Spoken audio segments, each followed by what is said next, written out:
पंतप्रधान नरेंद्र मोदी यांचा गाड्यांचा हा ताफा आहे जो नुकताच इथे दाखल झालाय। आपण दृश्य बघतोय, काही मिनिटांपूर्वी विमानतळावर ते दाखल झाले आणि आता तिथून पुढे त्यांचा हा ताफा रवाना झालेला आहे। जिथे दुर्घटना घडली त्या घटनास्थळावर पंतप्रधान मोदी जाणार आहेत। शिवाय विजय रुपाणी यांच्या कुटुंबियांची सुद्धा सांत्वनपर भेट मोदी घेणार आहेत आणि त्यांच्याच गाड्यांचा हा ताफा आता रवाना झालेला आहे विमानतळावरून। आपण त्याचे दृश्य पाहतोय।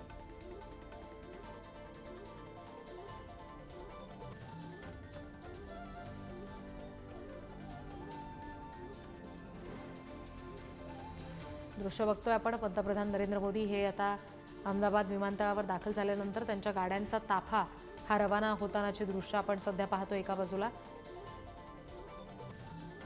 मोठी दुर्घटना झाली त्याच्यामध्ये असंख्य जणांचा जीव गेला, सगळे प्रवासी, क्रू मेंबर्स, वैमानिक या सगळ्यांचाच त्याच्यामध्ये जीव गेला आणि या मोठ्या दुर्घटनेनंतर प्रत्यक्ष मोदी आता या घटनास्थळावर जाणार आहेत। हे दृश्य आपण पाहतोय, त्यांच्या गाड्यांचा ताफा रवाना झालेला आहे।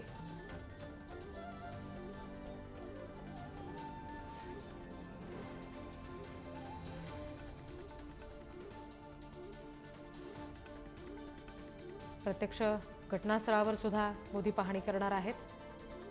पुढारी न्यूजची टीम ही सध्या अहमदाबादमध्ये आहे, त्यामुळे क्षणाक्षणाचे तिकडचे तपशील, तिकडचे दृश्य आपल्यापर्यंत पोहोचत आहेत। ही दृश्य आपण सध्या पाहतोय।